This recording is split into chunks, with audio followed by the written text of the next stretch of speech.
कब्र पर सिंध और बलूचिस्तान आमने सामने। कुत्ते की कब्र सिंध और बलूचिस्तान के दरमियान एक तारीखी और कुदरती मुकाम है जो सतह समंदर से 7,500 फीट की बुलंदी पर वाक़ है।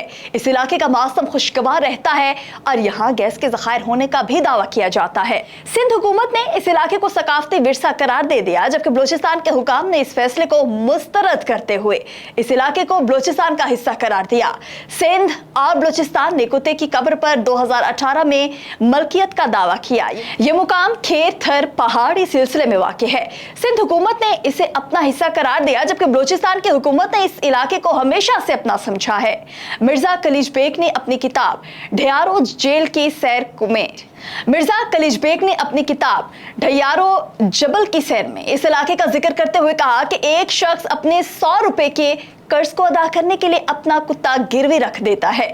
जब वो कर्ज अदा करने के बाद वापस आता है तो वो देखता है कि उसका कुत्ता उसके पीछे आ रहा है, जिस पर वो गुस्सा हो जाता है और कुत्ते को लान तान करता है, जिससे कुत्ता मर जाता है। कहानी के मुताबिक जिस शख्स के पास कुत्ते को गिरवी रखा गया था, उसने मालिक को बताया कि कुछ चोरों ने उसके घर को लूट लिया था और उस कुत्ते की मदद से चोरी शुदा सामान बरामद हुआ, जिसकी मालियत 100 रुपए से कहीं ज्यादा थी। कुत्ते की इस खिदमत के एवज उसने कुत्ते को रिहा कर दिया। मालिक को यह सुनकर बहुत दुख हुआ और उसने वापस आकर उस जगह पर कुत्ते की कब्र तामीर करवाई जहां वो मरा था। इंसाइक्लोपीडिया सिंधियाना के मुताबिक बरतानवी जर्नैल और सिंध के फाख्ते चार्ल्स ने भी यहां आए और उन्होंने यहां एक पक्का तालाब तामीर करवाया था।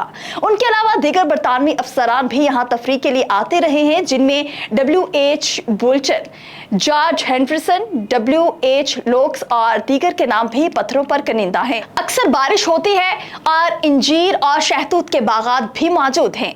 कुत्ते की कब्र न सिर्फ एक तारीखी अहमियत रखती है, बल्कि ये कुदरती वसाइल से भी मालामाल है। यहाँ कुदरती गैस के ज़खायर की खबरें हैं, जिसकी वजह से ये मुकाम इक्तिसादी लिहाज से भी अहम हो चुका है। सिंध और बलूचिस्तान दोनों हुकूमतें इस मुकाम पर अपना हक जताती हैं। इस मुकाम पर एक कदीम कब्र है जो पत्थरों से तामीर की गई है और माहिरीन आसार कदीमा के मुताबिक इस कब्र को बार बार खोला और बंद किया गया है। इसकी वजह बयान करते हैं कि माहिरीन का कहना है कि कदीम जमाने में सरदारों और मारूफ अफराद को उनके कीमती सामान के साथ दफन किया जाता था, इसलिए खजाने के लालच में बाज इलाकों में इन कब्रों को खोला गया है। ये वीडियो आपको कैसी लगी कॉमेंट सेक्शन में जरूर बताइएगा। दीजिए आकाश यासीन को इजाजत। खुदा हाफिज।